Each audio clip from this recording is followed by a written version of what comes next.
When I started this podcast in 2019, over 540 episodes ago, the main focus was affiliate marketing, niche sites, SEO, some general marketing stuff, but the main focus was really around niche sites and authority sites. So as time went on, the industry has changed, and I've covered it pretty well in some of the shows where basically, starting a niche site or starting a blog these days is maybe not worth the ROI, depending on exactly what you're aiming for. But if you're looking to start a side hustle that'll earn money in a short amount of time, the niche site area is problematic, to say the least. If you're sort of newer to the show and newer to the industry, the thing is, Amazon has changed some of the commission rates over the years from when I started the show and even before that. And then Google algorithm updates have made it super difficult to rank in a relatively short amount of time. So like when I started like 10 years ago, you could rank a site for a pretty profitable keyword within like a couple of months if you were doing things sort of like the average way. If you were doing things more aggressively, you could maybe rank within a few weeks. Nowadays, it can take way, way longer, and the Google algorithm is super volatile. So just a little background, people that have listened to the show for a while, you already know this. Now, as I've talked to other folks, specifically like Shauna Newman and Brooks Conkle over the past few months, they've been talking a lot about local newsletters. And Shauna is in, actually, I think both of them are in kind of, I don't know if it's a mastermind group, but it's a community of some kind where they share tips and tricks. And I'm not associated with it. I don't even know what the name of it is. So I can't even put the link. I could probably ask. So if you are curious, leave a comment or shoot me an email. But the point is, the local newsletter business model seems to be a very good one to go after. Part of it is everyone lives in some community, even if it's a very small one. Surely there's some, critical mass, a population that you need to have before it really makes a lot of sense. But the thing is, like, whatever community you're in, you have an unfair advantage over anyone else in the world because you live there. Now, there's other people in your community. Maybe there's already a newsletter, but it doesn't mean that you can't start a newsletter. And Shauna has talked to me a couple times. She's in the Las Vegas, Nevada area, and hers is not working out exactly how she thought it was going to. However, she has a friend named Jazz out of Winnipeg, and he has the Winnipeg Digest, I believe it's called, and he's doing awesome. The cool thing, he's a pretty young entrepreneur, like younger than I thought. When I read his bio when he sent it over, I was like, holy shit, is that right? Did he accidentally hit the wrong number? And he's older, but anyway, smart dude. He actually asked me a lot of questions after we finished recording, and they were fantastic questions, very insightful. So Jazz is a smart dude, and he tells us all the information we need in this interview. He lays out the numbers, the revenue, the number of subscribers, what has worked and what hasn't worked, and that sort of thing. So it's a fantastic interview. I had an awesome time talking with him. I'm going to be getting updates from him like over time. He was a great interviewee, and I enjoyed talking to him overall. I think we stayed on for like a half an hour after we finished the interview. So pretty exciting one. Be sure to, check out his links. You can actually sign up for the Winnipeg Digest. Like I said, I'm pretty sure that's the name of it. Winnipeg Digest, and see what he's sending out, sort of his style. Follow him on social media. He is on Twitter. He's on X. So you can follow him there if you want to interact a little bit more. And I think he even put his LinkedIn as a link to include. So feel free to connect with him over there. And before I send it to the episode, we do have a sponsor today. So last week, I talked to Zach Welchel, and he's over at MyBudgetCoach, and I met him in person down in Atlanta, and we worked out a little sponsorship deal. So I want to share with you MyBudgetCoach. It is something I'm passionate about, because if you have your budget in order and you're saving and investing in I would say, moderate to aggressive way, you'll probably be able to retire far earlier than whatever whatever you expected. I know it's true for me. So My Budget Coach is something you could check out. One hard thing is sticking to a budget. Do you struggle to actually stick to a budget? Whether it's the steep learning curve of your budgeting tool, a lack of accountability, or not knowing where to begin, budgeting is hard. And I can tell you personally, I didn't do a good job budgeting. I don't like budgets personally, but my wife is really good at it. She was able to help me out. So the thing is, budgeting is hard, and that's why many people struggle to stick with it. And I mean, unless you have it dialed in, you're probably struggling with it just like I was. So if you check out My Budget Coach, you're going to be able to get your things in order. My Budget Coach is the first budgeting app that connects you to a real life coach from day one. You'll work together with your coach to create a realistic budget that you actually want to stick to. Since it's both online and an app on your phone, you could budget on the go. It makes it very simple. And you could even sync transactions with your bank account. My Budget Coach uses a zero-based budget model, which is like a digital envelope system. So it's perfect for people with consistent salaries, or like us entrepreneurs, if you have a fluctuating income, it still works really well. The built-in coach feature ensures that you can get through any tough spots along the way. Message your coach at any time. You could set up one-on-one calls if you need to. With My Budget Coach, you could finally live and spend according to your values. Begin your lifelong love of budgeting with a 35-day free trial only at My Budget Coach. So please check it out. If you are struggling with budgeting or you need a little bit of coaching, this is a perfect way to do it. And it's shockingly inexpensive. Plus, you can get the 35-day free trial. Thank you to My Budget Coach for sponsoring this episode.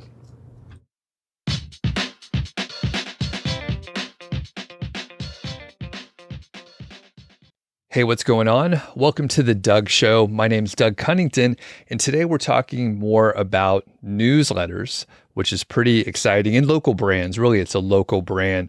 So Jazz is a 23-year-old entrepreneur with 8 years experience in the digital marketing world, which I'm doing the math in my head, and I'm like, when did this guy get started? Anyway, Jazz transitioned from running an offshore hiring company to now running a local newsletter in Winnipeg, up in Canada, our friends to the north. And Jazz has grown multiple Instagram and Twitter pages to huge numbers. So 40K to 100K followers. And now you're working on the local newsletter. So Jazz, welcome today. How are you doing? No, thank you. Thank you so much for the great intro. I'm doing great. It's honestly, as I was saying before the show, I'm like, it's starting to snow here, so it's getting cold. But other than that, yeah, things are great. Local newsletter is growing. What more can we ask for? And we were introduced by our mutual friend, Shauna Newman, who's a longtime friend of mine personally. And then she's been a friend of the show and been on the podcast probably 10 times now through, different business models that she's been working on, the ups and downs and all that kind of stuff. So shout out to Shauna for hooking this up. And we're going to get into the newsletter, but I kind of want to go back. How did you get started working online? Again, you're a pretty young entrepreneur, but very successful for, your age. And I don't want to emphasize it too much, but it's pretty cool because I didn't know what the hell was going on when I was 23. So yeah, how'd you get started online, man? Yeah, for sure. So, like, I would say growing up, I was always like, okay, what can I do to make money and that sort of thing. So at a pretty young age, started listening to like Gary Vee and all this stuff. And so started flipping shoes a little bit. So kind of dabbled a little bit in there with like side hustles and things of that nature in high school. And then when I was like 14, 15, I started growing Instagram pages to, yeah, as you were mentioning, like 100, sometimes 200,000 followers, and selling them to e-commerce companies at the time, just because it was a lot easier to grow kind of like theme pages. So I would grow them to a specific point and then sell them for a few $1,000s, which kind of looking back, I was probably getting a little finessed on, but that's okay. All right. And then where did it go But from yeah, there? Yeah. yeah. So I mean, from there, I continued to do some e-commerce stuff and that sort of thing. And then once I was finished high school, then I have immigrant parents and they were like, hey, we want you to get a degree. So I was like, okay, I'll get an architecture degree. Finished architecture degree in 4 years. and then kind of switched back into marketing and then did a few jobs, that sort of thing. All right. And architecture is a tough one. And you could have picked an easier one. So for people that don't know, architecture is like a pretty tough degree. It's very competitive. People like that get into it, love it, from what I understand. So yeah, why architecture and not like some management or general business or whatever? Yeah, well, I mean, I wanted to go to business school. It's just that my parents wanted me to be like an engineer, as like a typical brown household. And then so I was like, oh, okay. I was like, oh, engineering, that sounds too tough. And I was like, well, let me pick architecture. It sounds a little artsy, a little fun. Long and Okay. behold, it wasn't that fun and artsy, but yeah, I mean, I had a blast, and then graduated from there about 2 years ago at 21. Got it. Okay. And where'd your parents move from? And you're the first generation in Canada? Yeah, exactly. So my parents moved to Winnipeg from India, Punjab. Okay. Great. All right. Yeah. So typical story, they want you to go to college and stuff. So that's cool. You go to college, but you're the whole time you're thinking, I'm an entrepreneur. Were you dabbling on the side? Did you have time to like keep that sort of itch scratched? It was no, it was honestly really hard. Like I was still keeping up with like started investing a little bit here and there with the little money I had, but like nothing crazy, I would say. The biggest thing was probably I was just trying to get the degree over with as fast as possible. So usually the degree takes about 6 years to do. I did it in 4, and then after that I was like, okay, now I can, show my parents that hey, there's actually ways to make money other than just a 9 to 5 job. Okay, cool. All right. Well, let's just jump right in to the newsletter and how that started. So, when did you start the local brand? Yeah, so prior to this, I was running an offshore hiring company, and I'd always seen there's a guy, his name is Ryan Snelden on Twitter. He runs a pretty successful local newsletter himself, and he does it in Annapolis, Maryland. And I had always seen him do it pretty successfully. He grew it to about 20,000 people in a 50,000 people city. And I was like, okay, so he's captured like 50% almost of the town, right? And so where I live in Winnipeg, it's kind of like not a tech savvy city. Like it's a pretty like old school city. Things get here pretty late. So I could have copied any business idea off of Twitter and just done it here and it would have worked. But then I had seen the success that Ryan had had with the Naptown Scoop there. And I was like, you know what? Like my eventual goal is to run multiple portfolio companies and build a portfolio of companies. And so it would be best for me to build kind of like a launch pad of an audience locally so then I'm able to launch other businesses off of it. And that's kind of what inspired me to go down this route. What year did you start? Oh, I started like 8 months ago. So I started in April this year. Okay. So pretty young. Yeah. I didn't know it was so fresh. So yeah, where are you at as far as numbers? How's it going? I mean, honestly, we've blown past any metrics that I had ever thought possible. So we are now at 16,000 email subscribers and about a total audience on social media, 45,000 people locally. And what's the population of Winnipeg again? It's a million people. Oh, it's about a million people, like 800,000 people, I would say.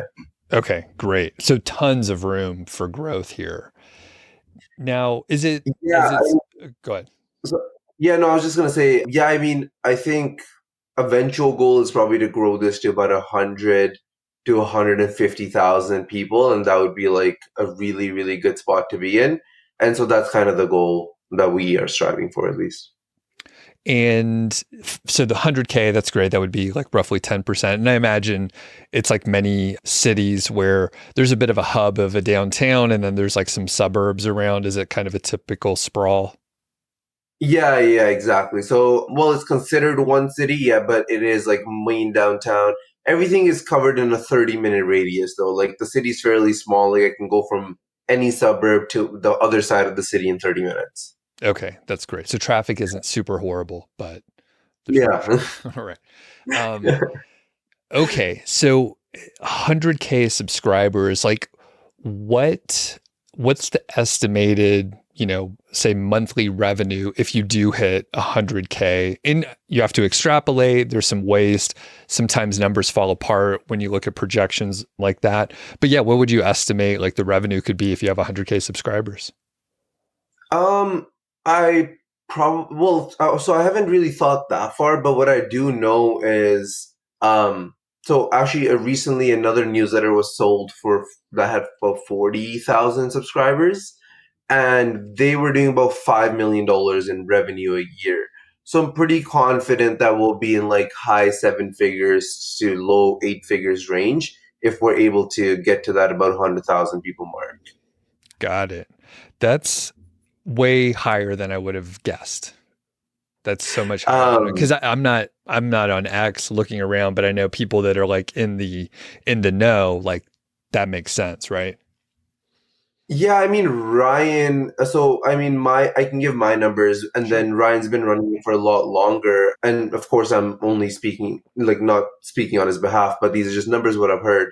And from a 20,000 people email list, Ryan will be probably doing about 350 to $400,000 this year.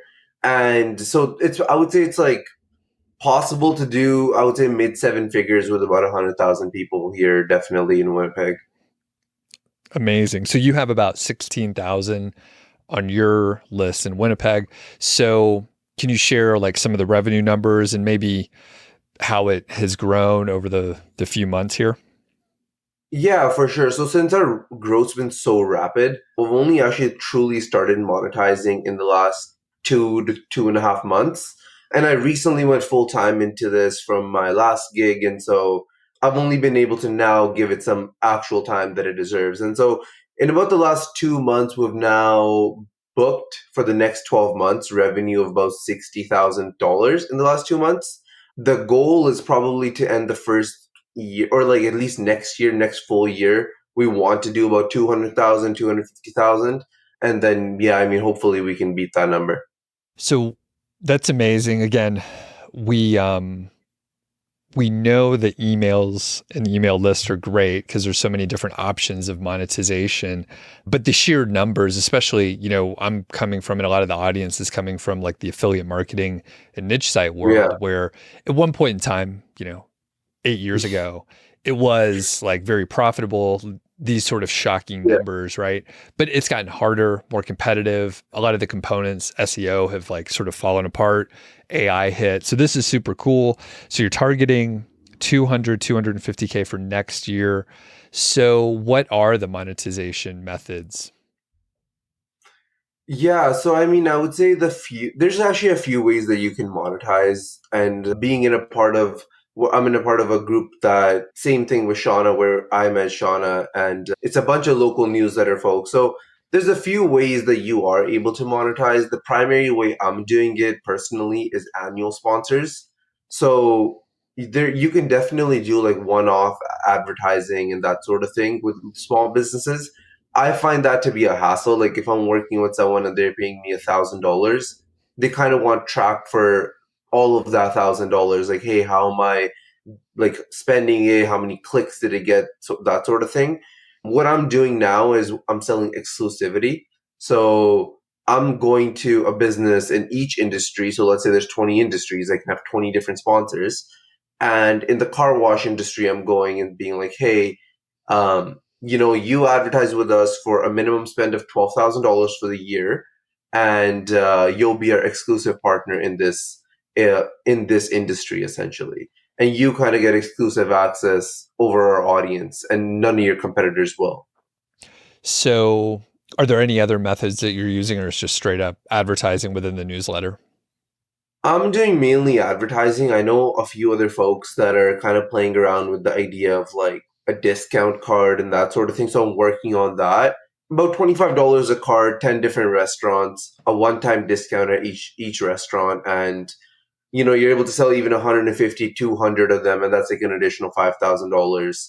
And the cost to print a card is like $1, right? So the profit margins are huge. The restaurants are getting free visibility to your audience, and your audience is essentially someone that wants to try new restaurants in the city, anyways. So they're also getting to go to new restaurants. Okay. Very cool. So have you done that, or that's just one that you will be working on? I'm working on it right now. I have about 9 restaurants booked. I'm just looking for the final one. And once that's kind of done, hopefully we'll be launching that mid-December-ish, just before the holidays, as like a last minute holiday type of thing that like gift folks can buy for significant others and that sort of thing. Yeah, super smart around the holidays. That's a perfect gift. Yeah. Okay. So one thing that jumps out at me, you've had pretty fast growth with the newsletter. And I suspect because of your background, you're probably going to be able to grow even faster. Like I feel like you're going to hit some plateau, but I feel like you're in a sweet spot right now. Would you agree with that? Yes and no. Like I've already started to see a little bit of the plateau, but we're figuring out ways to kind of get around that, whether it's changing ad creatives for Facebook or trying different strategies on Instagram and that sort of thing. So that brings me to the annual deal. So huge Yeah. pro is like you have someone signed up for a year. So kind of you get Mhm. that revenue in. But at this point, you got 16,000 subscribers. In 6 months, you may have 50,000, right? So like you've Mhm. underpriced yourself. You've kind of locked it in for those people that you started working with. How do you feel about that? Like, you're going to be growing and like later on, you're going to have to be raising your rates because the RPM will be much, much different. I mean, you'll just have more eyes, Yeah. right? Yeah, 100%. And I feel like that's completely fine though, because I'm also not locking in. So I'm pretty sure I have the capacity to bring on about 15 different sponsors, like if they're all on annual deals. And so I only have about four booked in at the moment, right? So at the end of the day, the rest of the sponsors is kind of like one at a time and not all at once, right? So I'm not booking them all tomorrow for the next year. Essentially, the deals are coming like maybe 2 deals a month or something along those lines, right? So I'm able to still keep adjusting my prices month over month. Um, and these sponsors actually get first rights to renew it once their contract's done. So what I'll be telling them at the end of the day, like once the contract is done, is that, hey, if you don't want to move forward, that's completely fine. It's just that we do have interest from your other folk, like other competitors as well. So if you're going to move forward, that's fine. We'll just sell your spot to someone else. All right. The market figures it out. Okay. Perfect answer. And the thing is, like, of course, like you get a big advantage if you're getting, sort of more guaranteed like monthly payments. You're going to be able to afford ads if that's how you're growing and all that kind of stuff. Yeah. There's always trade-offs. And the trade-off is like you might be a little underpriced, but at least like you're proving the success and you have like the business model is working. So that's great. Okay. Anything else with like the monetization? Like what does it actually look like within the newsletter? Yeah, so I mean, in the newsletter, it's generally just a section, so they get a section to themselves. It's an image and then 50 to 150 different words that they can kind of use to either explain their services and that sort of thing. We usually write the ad copy just so it's cohesive with the rest of the newsletter and send it for like to check the draft, and then they're able to link to any website or any landing page that they want. And I would say that's kind of the big differentiator that we're selling is that, hey, when you're running an ad with this local magazine, you don't really know how many people went to page 7, right? For us, we're able to tell you exactly how many people opened the email, clicked on the ad, that sort of thing. And if we're even putting in multiple links, we're able to track each link and tell you how many people clicked to each one of them. So Do you find you have to educate the advertisers on that kind of stuff, just like digital marketing and like what they should be putting in the copy or what a good offer is or landing page or whatever? I'm usually not tweaking their landing page and that sort of thing unless like they specifically want some help in that. If they have an offer already, which is more like, hey, we want to highlight, let's say for a dentist, I don't know, we want to highlight braces or something like that, then we will simply just build the ad copy around that. Something that we do is we're pretty careful with the people we're sponsoring. So we don't just like, we could have easily promoted nightclubs and events and that sort of thing, but that's just not what our audience is, and we know that if we go down that route, we'll start losing trust with our audience pretty fast. All right. Do you have any other notes on monetization before we move on to another area? I would just say, like, probably as a final note, is you're not really selling the advertisers on open rates and click rates and that sort of thing, unless the advertiser brings it up. If the advertiser brings it up, then you're able to talk more about it.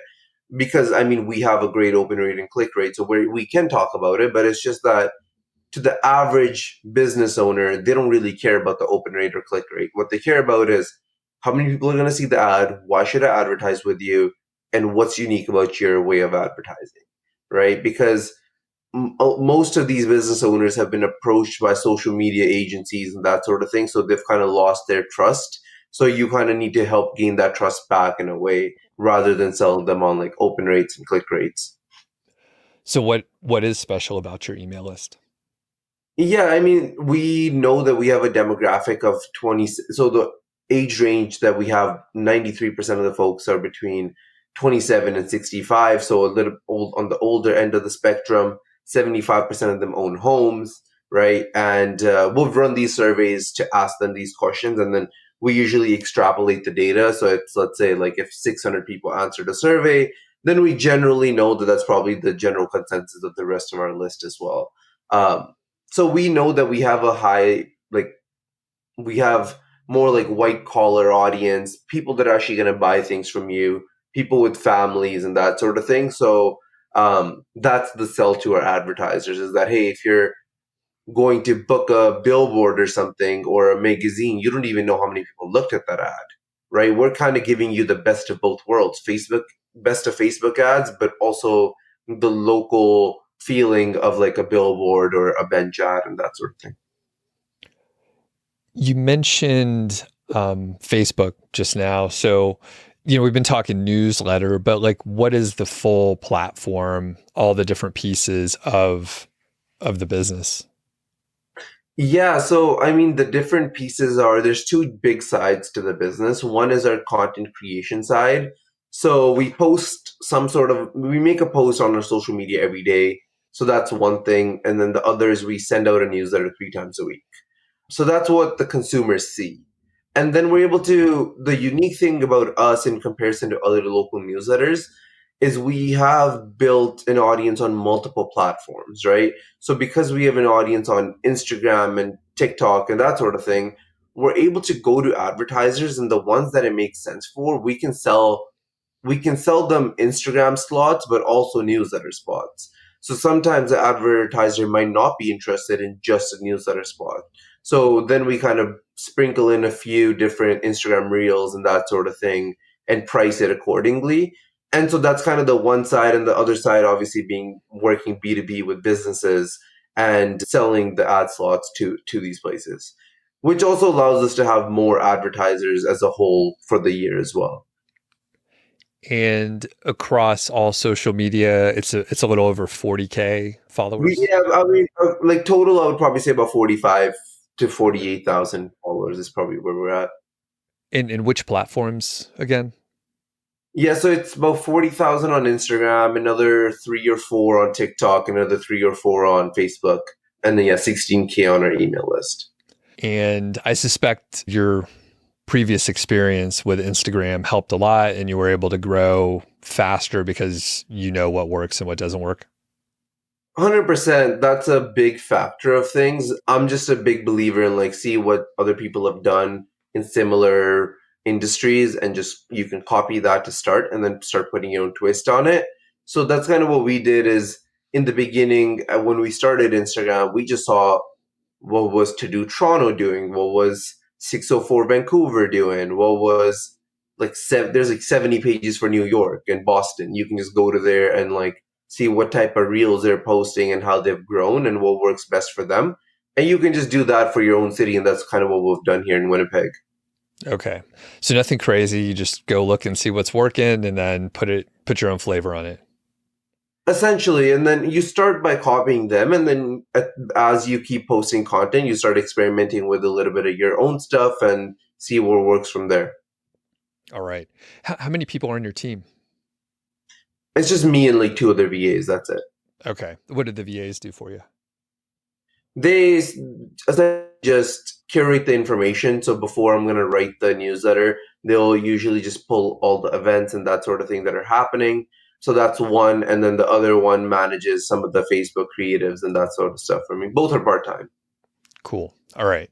So how I suspect you're growing the email list from the social media plus some ads, but can you elaborate on that? Like, where are you getting all the subscribers? Yeah, I mean, I would say it's probably 95% Facebook ads. And then we're probably like almost at 1,000 from social media, give or take, and then maybe another few hundred from referrals. But because like we're now starting to hit the critical mass point, now referrals are starting to mean something. Previously, referrals weren't that big of a factor, but our main thing has been Facebook ads. So we're acquiring uh, so we've been running Facebook ads since kind of like day one, actually probably like day 10 of the newsletter. And we're probably acquiring a subscriber for about $1, maybe less than $1 Canadian. So that's kind of where we're at right now. And I mean, do you have any suggestions on like getting people to actually like sign up so can set up some ads Mm-hmm. and stuff? Is it anything special, or it's just like, hey, it's just so targeted to like that person in that area and that kind of thing? Yeah, I mean, we just keep everything local. So the ad copy is very simple. It's simply like struggling to find things to do in Winnipeg. The Winnipeg Digest sends you an email with all the events happening in the city every week.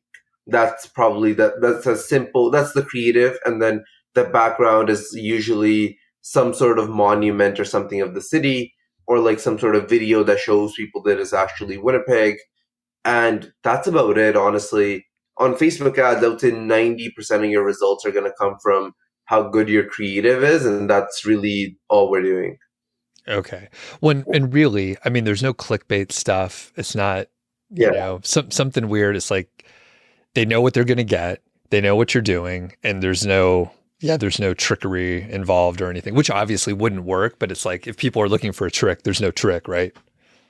100%. And I mean, what I've found is if we were to do more, so I've run previous newsletters as well. And if you do more, like if you offer a lead magnet, which is more like, hey, here's a free gift guide or something, or here's a food guide to Winnipeg, then they usually only subscribe for the food guide and the engagement will heavily drop off as you keep sending them newsletters, which is why we don't do something like that, and which is why we're focusing more on the organic nature of things. So more, yeah, like without any clickbait or anything like that. All right. So far, like everything sounds like it's just has worked really well. There's been no issues. Have there been any like hiccups along the way where you even thought something was going to work, but it just didn't work?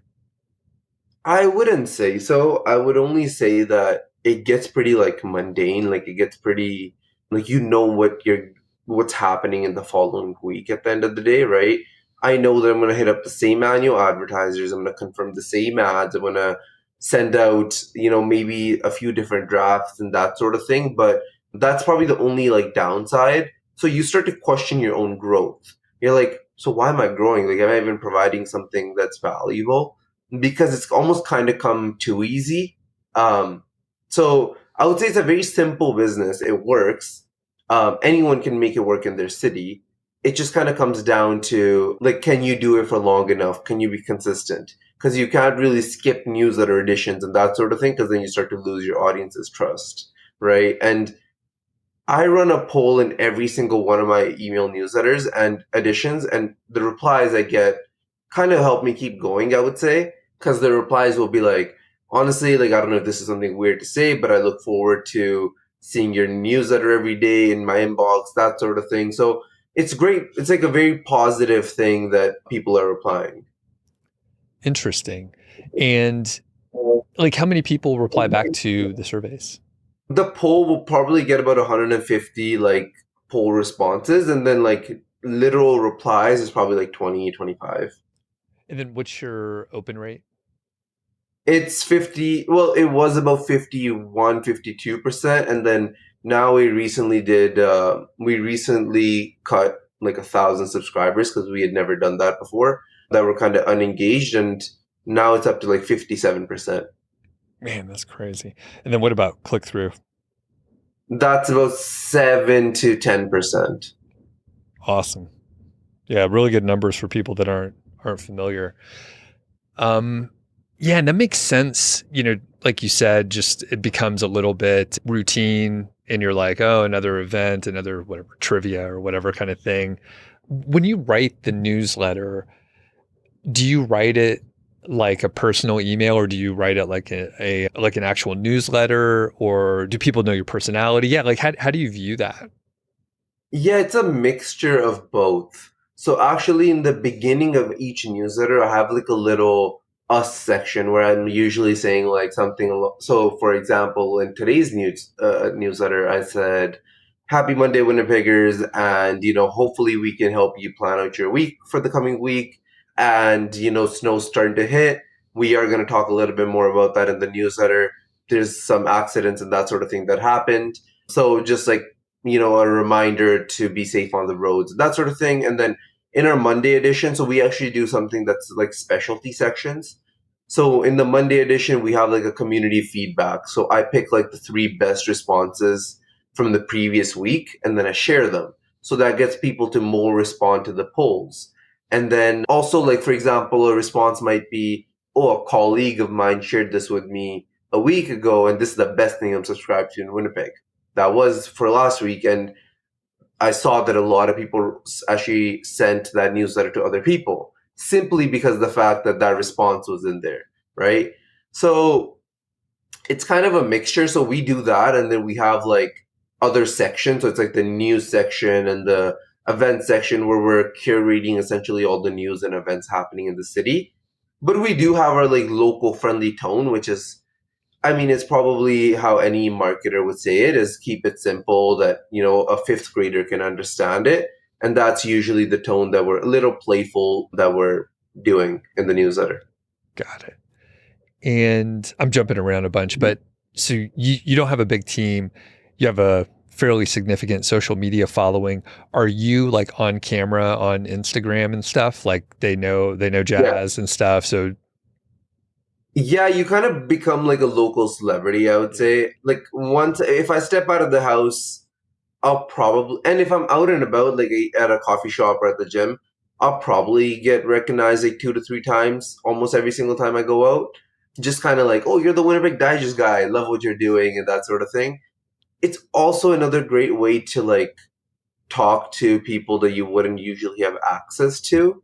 And that's what I've seen a lot is the second I bring out like, and the thing is, the newsletter, as we know as marketers, the newsletter is such a bigger asset. But because people can't see that number, they don't actually think that the newsletter is that big.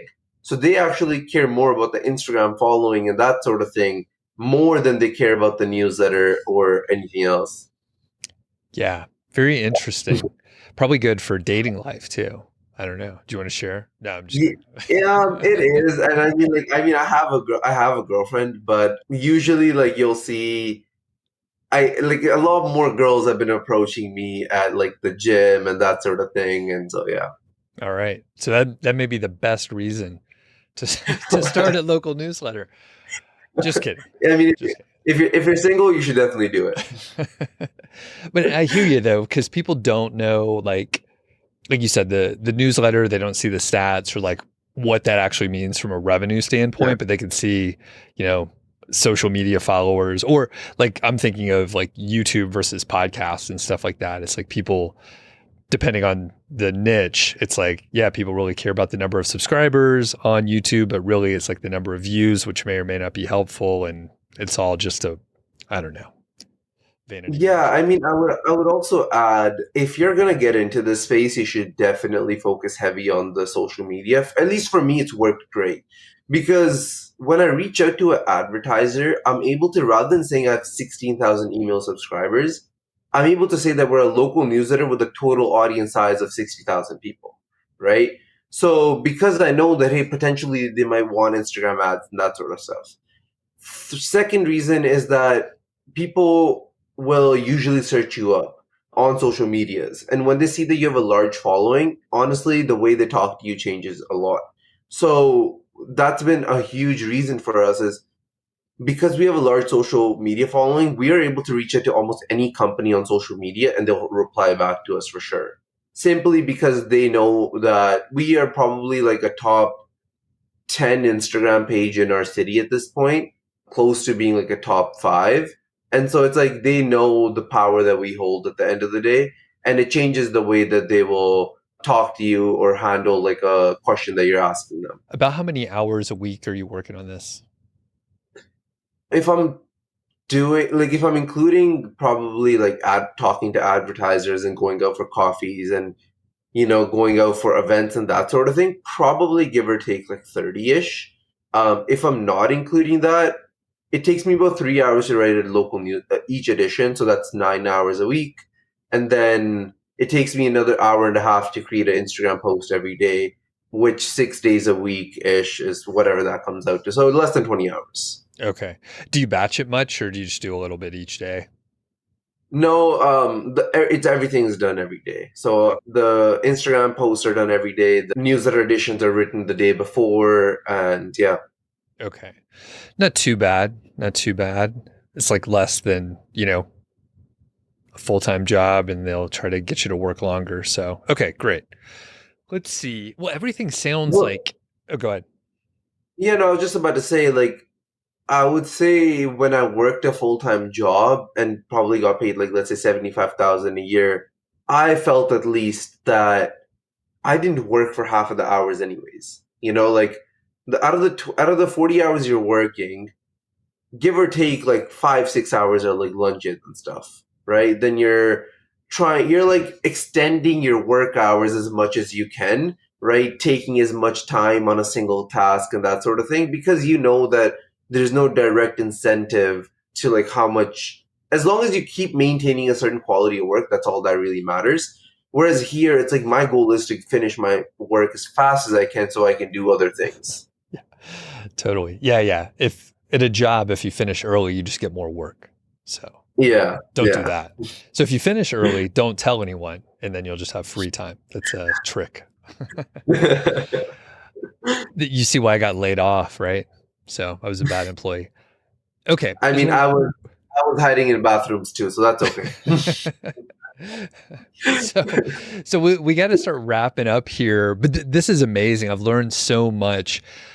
Now, you had a leg up. This is a sort of a classic like talent stacking thing where over the years you've learned like different pieces, growing social media, different marketing techniques, managing teams, like working in advertising and selling and all that kind of stuff. And it sort of all came together. So this is working for you pretty quickly. And I don't think other people necessarily can do it that fast unless they had some other unfair advantages too. So for people that haven't spent much time on social media successfully, you gave a great tip before about looking what other high level influencers are doing and taking some of those ideas, kind of mimicking it, and then layering on your own flavor later. But do you have anything else you want to add for people that maybe need a little kickstart to get going on social media? Yeah, I mean, I think there's a very clear and direct path to, and I mean, I know that obviously we're huge on side hustles and that sort of thing, and I think this is probably the perfect side hustle for anybody, simply because it's so easy to transition over to a full-time job eventually if you wanted to become one. If you don't, that's completely fine. It's just that, you're maybe spending, if you're just writing a newsletter and no social media, nothing, you're spending maybe like 5 to 10 hours a week, depending on how many editions you're writing, right? Like if you're writing 2 editions a week, you're right. You're maybe spending 6 hours a week on just writing, which is not that crazy to spend on a side hustle, anyways. And Facebook ads, once you've set them up, they're just set up. There's nothing more to it or less to it. And at this point, I would say if you just search a beehive on YouTube, like they probably have 1,000 videos on how to run a successful like newsletter. So you should be able to just build your newsletter off the free things that they have on their website, anyways. I agree with that 100%. Yeah. The thing is, any of the email service providers want you to learn how to use it and have a profitable business, Yeah. because then you won't leave them. So they will, all the training is like free and excellent, and they'll do everything to help you. Yeah, exactly. And I think, and then just the last part is if you're anything like me and you want to launch other businesses in the future off of this, I don't think there's a greater opportunity. Like, and honestly, there's no competition because everything is so local, right? Because I'm not competing with someone from Idaho or something like that. I can talk to that person and be like, okay, what have you done? What can I do? And, we kind of merge the best of both worlds here. So if you're thinking of starting, I would just go and subscribe to like 7 different local newsletters. There's probably one in Austin, New York, and that sort of thing. Subscribe to 7 different of them and see what they're doing. Pull out the best parts of each one and just create your own to start, and keep touching it up as time goes on. And I did the same thing with Instagram as well. Perfect.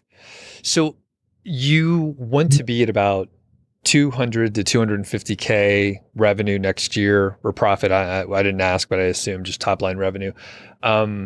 You're probably going to have like more like sales obligations and account management type stuff.